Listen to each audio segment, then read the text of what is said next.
En direct de Frézan sur Radio No Logo, l'interview avec Zentone. Yes, bienvenue à tous, si jamais vous nous rejoignez, on est de retour donc en direct du plateau No Logo, la radio du No Logo avec Zentone qui nous ont rejoint. Bienvenue messieurs, soyez les bienvenus. Salut à toi. Bonsoir. Hello.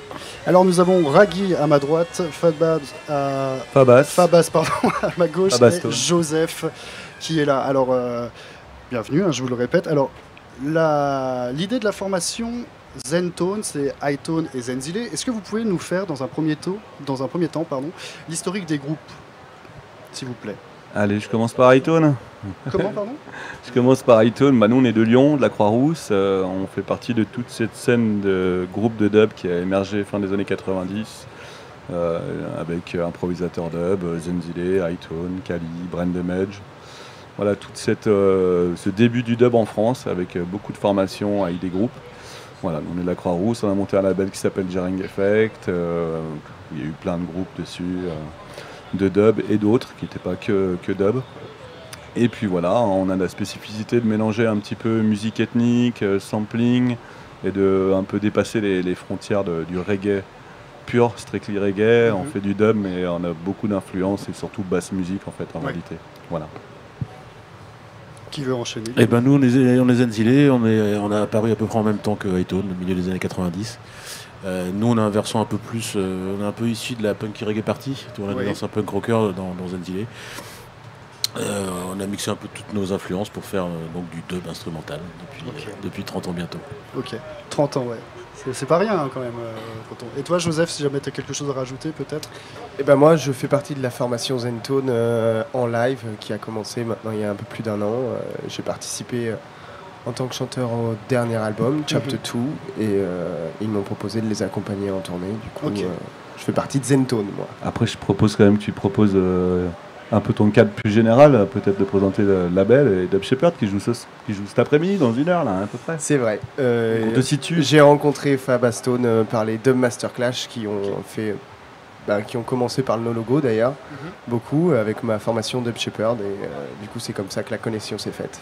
Ok, très bien. Alors comme tu le disais justement à l'instant, Zenzile, ça fait quelques temps que vous faites, Hytone également. Zentone, c'était un projet qui a initialement débuté en 2006 si je ne me trompe pas, avec un premier album. Il y a eu un nouvel album qui s'appelle le Chapter 2 qui est sorti en novembre 2022. Et comme tu disais Joseph à l'instant, l'idée du live s'est développée finalement un peu sur le tard après la collaboration. Comment ça s'est fait? Est-ce que c'était une suite logique justement pour vous ça? C'est-à-dire que quand on a fait le premier album, on avait chacun nos agendas respectifs. Et on n'avait pas prévu de faire de tournée Zentone en tant que tel. On avait fait une série d'une dizaine de dates avec Hytone et Zenzile avant de faire le disque. Mais on n'avait pas fait de tournée pour ça. Et là, dès le début, on s'était dit qu'on voulait le concrétiser sur scène et tourner avec le projet quoi. Donc c'est là qu'on a invité Jolie parce qu'il y a beaucoup de vocaux sur l'album. Et puis du coup en train de au fur et à mesure de cette tournée en fait Zentone est en train de prendre forme en tant que collectif aussi, en tant que groupe. D'accord, c'est quelque chose qui pourrait voilà, fusion, pour préciser ce qu'il dit, c'est ça, c'est qu'en gros on a fait cet album Hytone Zenzile, c'était la deuxième fois. Clairement, avec 2 albums, on s'est dit on avait vraiment la matière pour tourner en live. Et puis quand même, sur ce premier album, on nous l'avait beaucoup demandé. C'est un disque qui a bien marché. Du coup, il y avait eu beaucoup de demandes, mais nous, voilà, on n'a jamais pu le faire. Donc là, c'est clair qu'on avait cette idée de tourner derrière cet album. Et parmi les chanteurs qu'on a invités, donc il y avait Rod Taylor, il y avait Nazamba, Naija et Jolly Joseph, que je fréquente depuis longtemps, qui est un bon ami. Et en fait, il fallait on avait envie d'avoir un chanteur, et on a choisi Joseph parce que il est chanteur mais aussi il mixe dub avec le label Bat Record. Ils font beaucoup de dub mix. En fait il chante mais il fait pas que ça, il est tout le long du concert, même quand il chante pas, à faire du mix dub sur la batterie, la basse. Il vient rajouter une couche de dub sur le truc et on s'est dit qu'il avait cette double étiquette et qu'il serait parfait. Voilà. Et en fait à force de faire des concerts là on pense prochain album et on voudrait faire un album qu'avec lui, et c'est vrai que à force de tourner 1 an et demi tous ensemble, là il y a une bonne ambiance entre nous et du coup on se dit ce deuxième album qui était un petit peu une improvisation pendant le Covid, vu que tout le monde était à l'arrêt, on s'est dit tiens on va faire ce truc là, on a le temps, nos agendas se synchronisent. Et du coup là, on prend l'idée un peu de se dire ce groupe là, ça pourrait être peut-être cette formation comme ça et d'essayer d'en faire un prochain. Ok, très bien. Et justement, quand vous êtes en live, est-ce que il arrive que des fois les rôles changent, ou est-ce que sur certains morceaux vous avez Joseph qui va faire un mix, ou est-ce que ce sera Raggy, toi, une date suivante qui fera le mix sur le même morceau, ou est-ce que vous avez des choses qui sont très définies? Alors là, à part la partie mix de Joseph, tout est joué, hein. On est sur des percussions, sur des guitares, des batteries, des Fender Rhodes. C'est un groupe avec beaucoup de musiciens, comme on n'en voit plus trop, hein. La scène dont je te parle des années 90 des groupes de dub, en réalité, il reste que Zenzile, Hi-Tone, de vraiment groupes qui ont des batteries, des basses, des claviers et tout. Donc là, c'est une grosse formation. À la base, c'était vraiment Hi-Tone, on est en plus que ça. Il y avait notre batteur aussi, et aussi le scratcher et tout. On devait être vraiment les deux groupes réunis. Pour diverses raisons, en fait, on est moins d'Hi-Tone et il y a plus de Zenzile. Donc au début de la tournée, il y avait vraiment changement de batteur, changement de bassiste, pas trop dans les machines, mais plus dans les musiciens. Okay. Et là, finalement, là, on a une formation où tout le monde est en place, quasiment, et tout le monde a un rôle quand même très défini. Ouais. Et justement, le fait que vous ayez les musiciens, est-ce que vous allez du coup jouer sur grande scène ? Non pas au Dub Factory comme on aurait pu éventuellement vous attendre à la base, ça représente quelque chose de différent pour vous, le fait de jouer sur la scène principale? Moi, avec Hi-Tone, c'est quand même... Moi, c'est la 5e fois que je fais le No Logo en 10 ans. Donc je l'ai fait 2 fois en mode... ta carte de fidélité. Voilà, je l'ai fait 2 fois en mode avec mon projet solo. Là, c'est du sound system vraiment, chanteur, mix à la console. Avec Hi-Tone, on a joué toujours sur la même stage, et ce projet correspond, c'est un gros projet, quoi. Il y a beaucoup de musiciens sur scène, il faut beaucoup de retours, d'équipements. On ne peut pas du tout jouer sur les scènes sound system. Alors c'est vrai que la scène du No Logo s'est transformée depuis l'époque où on le faisait, on jouait face à la sono, c'est devenu vraiment quand même une scène, plus comme une scène de concert. Donc là j'ai pas vu l'envergure et tout ça. Mais moi après, nous, grosse scène, petite scène, nous on s'en fout, hein. Il y a 50 personnes ou il y a 10 000 personnes, on le fait avec le même amour et il n'y a aucun problème. Quand tu dis ça, est-ce que tu fais partie de ces gens qui trouvent dommage que le sound system soit monté sur scène? Je me souviens que l'année dernière, il y avait eu ce débat justement, est-ce qu'une scène sound system doit être au sol, face au mur pour le public, tout ça, ou est-ce qu'on les met en mode un peu DJing? Est-ce que moi, je peux te répondre vraiment avec mon projet solo dub, il est exclusivement fait pour être joué au sol face à la sono. Okay. Voilà. Il est hors de question que je monte sur une scène avec des lights et tout. Okay. Je trouve que ça c'est vraiment fait pour avoir la sono en face. Tu fais du dub mix avec des retours. C'est quand même là, on prend vraiment 100% de risque. Et c'est bien d'avoir vraiment l'entièreté du son et pas une sorte de réplique un peu fidèle. Moi, j'aime bien vraiment jouer devant le sound system et je trouve que c'est... Après, les groupes qu'on a quand même ici, c'est quand même plus des groupes de live qui ont l'habitude de jouer sur scène. Je pense à Detroit Roca ou cette scène-là qui joue toute l'année dans des concerts. Voilà. Après, il y a son système puriste, quoi. Puis il y a l'envergure qu'a pris cette scène Dub Factory au fil des années. Nous, on est arrivé avec le projet Dub Master Clash, cette sono-là, on l'a posée au sol.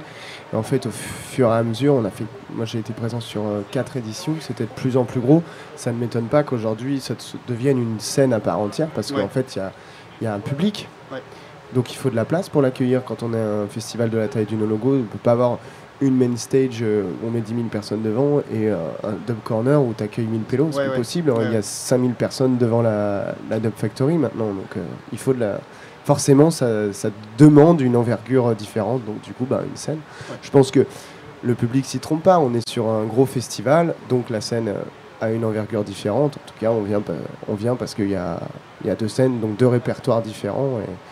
Et le No Logo gagne Essaye de le couvrir au maximum en tout cas. En couleur et en chaleur. Moi je pense qu'une petite 3e scène avec un sound system serait bien. Au chapiteau, hier, Rutical Hi-Fi, ils ont fait l'ouverture et ils se sont bien amusés. C'est vrai ce que tu dis, moi j'aurais aimé une 3e scène mais avec du dancehall. Ouais. Tu vois, un peu... Rototom style. Ouais, voilà, exactement. C'est Vraiment. Dans la boîte à idées, je pense que faut je la glisse depuis 5 ans, tu vois, cette idée. Donc, est-ce qu'elle arrivera un jour? Toi, Raggy, pareil, c'est jouer sur scène ou au sol Les projets comme Hi-Tone et Zenzile, donc Zentone, c'est des projets de scène, c'est des groupes. Jouer au sol avec une batterie, avec un ampli basse, des claviers, c'est compliqué. Après, en sound system... Moi j'aime les sound systems au sol, en face du son, parce que c'est comme ça que tu prends le meilleur son, quoi. Et moi, ça m'arrive d'aller jouer, faire un peu de flûte sur un son, et c'est kiffant. Moi, j'aime bien vraiment être au sol, au milieu des gens. Il y a aussi cette proximité-là que t'as pas quand tu es sur un gros plateau, mais il faut le son qui s'y prête, quoi. Oui. Par rapport justement au fait sound system ou choses sur scène, j'ai cru comprendre que sur Chapter 2, il y a eu 2 déclinaisons. Il y a eu un CD avec 10 titres, qui était donc un CD album, et il y a aussi une version vinyle qui était justement plus orientée vers le sound system. C'est quelque chose qui s'était fait naturellement, que vous aviez pensé à la base, ou est-ce que c'est au fur et à mesure de faire les morceaux que ça Non, s'est fait? c'était pensé à la base parce qu'en fait on avait déjà fait ça sur le premier Zentone. iTone était parti avec les bandes, Zenzile était parti avec les bandes, chacun avait fait son mix, des mix différents des mêmes morceaux. Donc on avait une version CD, une version vinyle qui était pas les mêmes en fait. Donc les mêmes tracklists, les mêmes morceaux, même mixés par iTone ou mixés par Zenzile. Là on a fait pareil, on est chacun parti dans nos studios respectifs pour mixer. Donc le premier vinyle qui est sorti, c'est les mix d'iTone. Le CD, c'est les mix de Zenzile avec un morceau d'iTone. Oui. Et on a ressorti ce CD-là en vinyle. D'accord. Parce qu'ils sont vraiment différents. Ouais, c'est ça. Ils sont vendus surtout. Mais on avait déjà fait sur le premier album un peu la même stratégie, un peu différente. C'est-à-dire qu'effectivement, c'est le principe du dub. Hein. On fait des prises de reggae dans un studio, batterie, basse, guitare, tout ça. Et après, tu repars avec tes bandes et tu te mets devant une console et tu mixes avec des effets. Et là, il y a tout un éventail de choix possibles et s'exprime la personnalité du mixeur, comme Kim Tabi, Lee Perry, Scientist, Matt Professor. Selon la personne que tu vas mettre aux commandes, il va y avoir des choix de faits et un son qui va sortir. Donc, on trouvait ça bien en fait d'être à la fois dans le mélange au moment de la prise, d'être dans ce truc-là, et un petit peu dans le clash au moment du mix où chacun va se chercher un peu, voilà, de sortir ce truc-là. Et sur le premier disque, on avait fait plus tôt, on avait écouté l'ensemble et on avait pris les mix qui nous paraissaient plus CD, plus écoute posée à la maison. Et puis après, on avait un mélange de iTone et Zenzile et on avait mélangé en gros, tu vois, on avait sélectionné. Là, on a vraiment séparé. Zenzile, ils ont fait le CD et nous on a fait un truc très sound system, on a fait vocal, dub et rhythm pour un chanteur au cas où. Donc on a fait vraiment un vinyle dédié sound system et ils ont fait un album à écouter. Voilà, c'était des choix. Très bien. Joseph, toi justement dans le chant, c'est quoi les thèmes qui te plaisent d'être abordés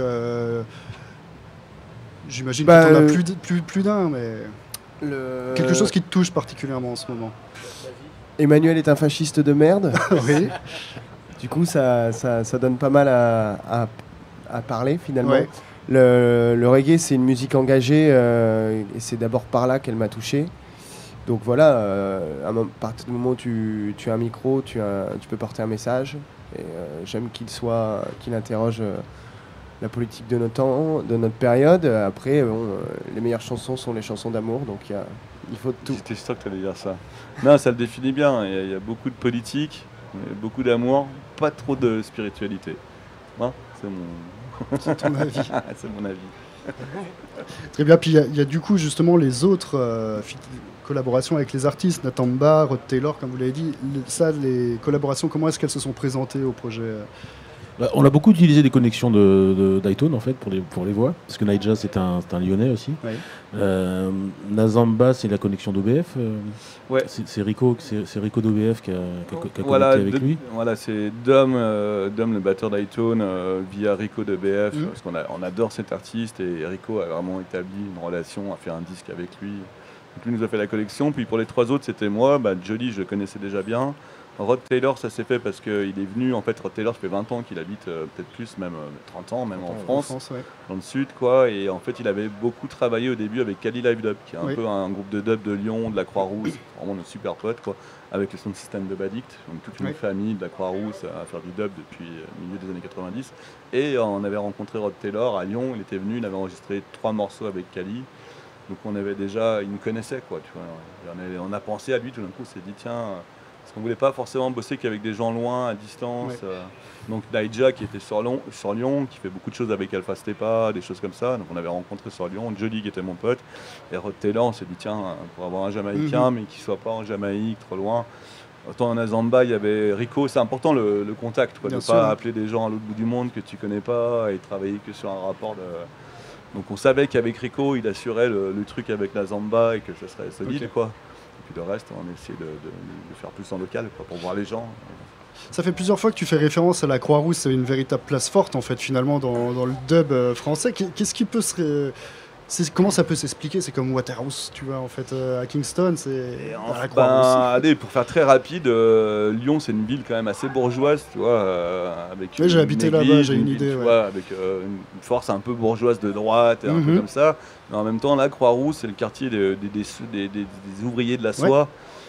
Qui ont fait une révolution parce que le quartier a une configuration un peu de labyrinthe, donc il est très dur d'accès, il était très mal famé. Du coup, c'était dur aussi pour la police d'y rentrer. Il y a eu vraiment toute une révolution des canuts avec tout un mouvement un petit peu social de gauche, on va dire. Et puis dans les années 70, il y a eu tout un underground qui s'est installé là-dedans, puis une scène punk dans les années 80. Et nous, on est arrivé début 90, on était des petits jeunes au milieu des squats et de cette culture un peu anarchiste, punk et tout ça, avec tous les squats. C'est un quartier très vivant. Il y a tous les groupes de hardcore lyonnais qui sont un peu issus de là. Et nous, on était les petits frères de cette génération de rockers où on a fait des labels indépendants, tout un tas de groupes, le Pub de l'Herbe, Ayton, Méité Chaud, de Badik, le Sound System, tout était dans ce quartier-là, quoi, qui est un peu une sorte d'îlot de résistance au milieu de cette ville bourgeoise et avec cette culture ouvrière un peu. Bon, ça change maintenant, tu vois, ça devient un petit peu un quartier bobo. Voilà, j'ai l'impression, oui, effectivement. Joseph, j'ai quelque chose éventuellement à te proposer si jamais t'es chaud. Est-ce que dans le sound system tu as l'idée du freestyle? Forcément. Ok. Derrière nous, on a une roue. Je l'ai regardé. Tu l'as regardé? Est-ce que tu as compris? Je crois que j'ai compris. Est-ce que rien ne t'oblige à le faire évidemment. Tu as différents rythmes. Alors il y a des choses qui sont production récente, il y a des choses qui sont de production un peu plus ancienne.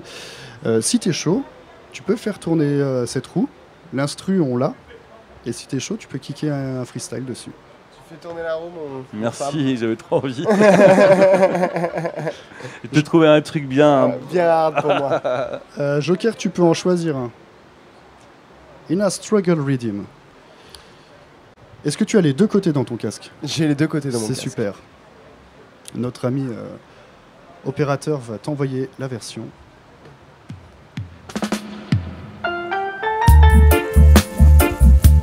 Ok.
One good thing about music is when it hits you feel no pain.